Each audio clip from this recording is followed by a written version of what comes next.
Hello YouTube, I'm Michael. And I'm Jay. Today we're here to review Little Monsters. This is an old movie.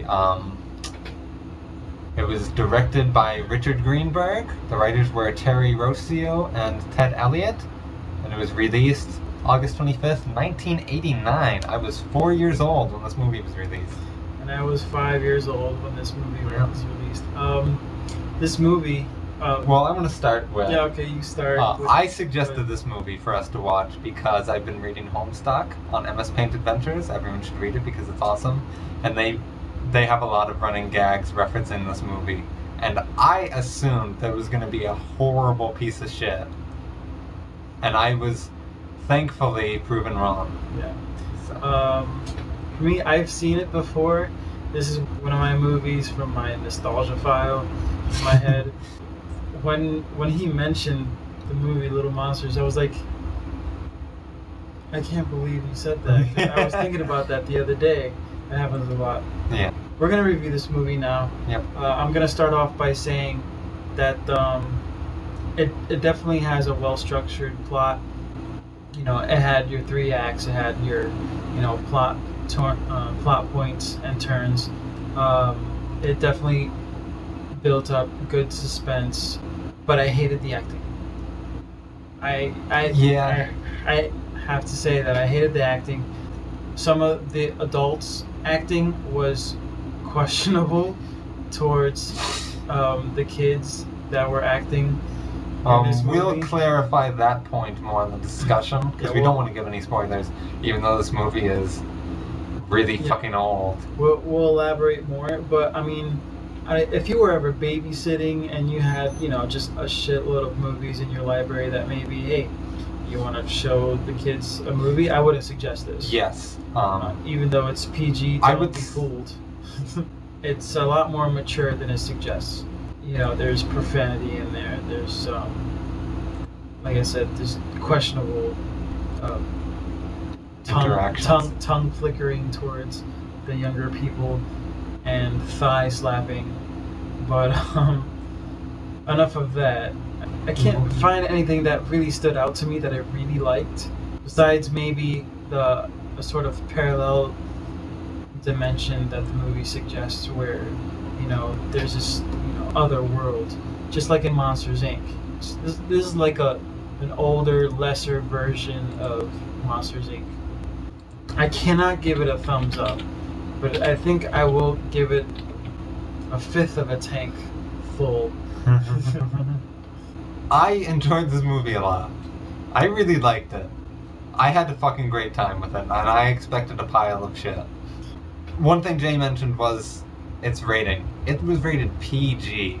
PG! That's a really low rating. This is the 80s, but still, that's really low rating. I mean, I'm not going to give any spoilers, but they say shit a whole bunch. They say bitch at least once. There's middle fingers. It's got some coarse language and some suggestive themes. But I would say that for young teens, it would be fine.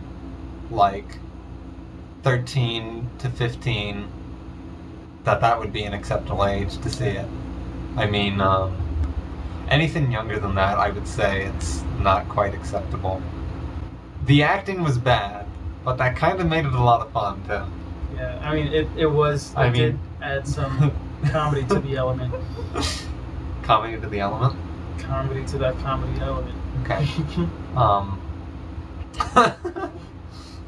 The set design was really amazing. Like Jay said, the story was actually very good for a kids movie. Like, the plots that get by in kids movies these days can be pretty bad, but considering A, how old this one was, and B, how the theme of it, I guess, it was surprisingly cohesive and actually had some real tension. It wasn't just bullshitted, okay, a kid messes around with monsters for 45 minutes, that's the whole movie. I have to give this a thumbs up. I really liked it. If you're having nostalgic memories about it, I would say definitely watch it again. In my opinion, you won't be disappointed. There's definitely movies out there that you have nostalgia for, and then you go back and watch them and it's ruined because you had all these high hopes and these memories, and all of a sudden they're turned on you. But in my opinion, I think this one will be pleasantly surprising. I just want to add a little bit that I did see this movie before when I was younger. I wouldn't suggest it, for people of our age to show it to younger kids. But I mean, if you have seen it before and you're thinking about seeing it again, yeah, go for it. Why not have a laugh at the movie and at yourself for watching the movie again? But I don't think your nostalgia would be disappointed. All right, so now we're gonna go on to the discussion portion.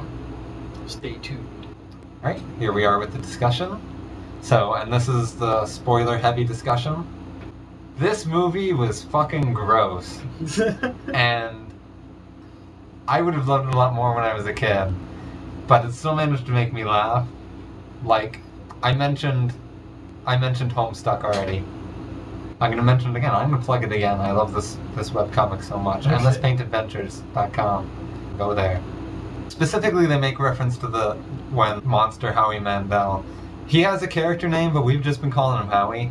So we're going to keep calling him Howie. His name is Maurice, but when you see him in the movie, it's like a Howie. Yeah, and it's Howie Mandel as a monster. He's a blue guy with horns. When Howie pisses in the apple juice, shit! That's the scene that they keep bringing up in the comic as kind of a running gag. Oh, really? But that scene, I knew it was coming. In the movie, you know it's coming. I laughed my ass off. It was just so... And it wasn't, like, goofy. It wasn't like, oh, I'm going to take a sip of this apple juice. Open it up. Sure looks delicious. Explain the preparation before. Well, they sneak into the kid's house, and they switch his tuna fish for cat food. No big deal, but... And then they piss in the apple juice. Howie pisses in the apple juice. So Fred Savage's character is watching from the bleachers during lunch because he knows, what's going to happen because he was there. The kid takes a bite of the sandwich. It's like, this is funny. This is gross. But let me... Who pissed in my apple juice? It's fucking hilarious. Because, he doesn't have a chance to recognize that it's piss because he goes right to drinking it to try and get the taste of cat food out of his mouth. I think what got us both for the main punchline of that whole setup is that Howie turns to Fred Savage and says he's gonna be pissed. Yeah! It's the lamest joke ever, but we laughed so hard. There were a couple other jokes that were so lame. Yeah. But they made us laugh so hard. And you know what? Part of that was the lame delivery by Howie Mandel. Even though he overacted in that, I think it was for the better. Yeah, I guess so. I mean, there were some times, during his speech about how awesome it is in Monsterland, where he wore a little thin. But I think on the whole, he overacted, but I think he did it on purpose. And I think he did it to make the character cheesier and to make the jokes have a little bit more punch when they did come. Yes, I've seen him in other movies and he was pretty decent. But since this was more kid orientated, I get it. You know, he's hamming it up. He's hamming it the fuck up. But that's cool because you're entertaining kids. But it doesn't mesh well with the language. It just progressively got with. Shit is like, did we hear shit? No, it started with hell. It's like, oh, we heard hell in there. Yeah. Then it went into shit. It's like, and then okay, hell and shit. They said shit once, and then they said shit 8 times in the row, followed immediately by bitch. Yeah, and then oh, there was a suggestion of masturbation in there. Yeah. A bit subtle one that kids wouldn't get, but still. Yeah. And actually a good joke. Yeah, it was a good joke. And also, when the parents were fighting, there was also sexual neglect mentioned in there, too, because they had marital problems.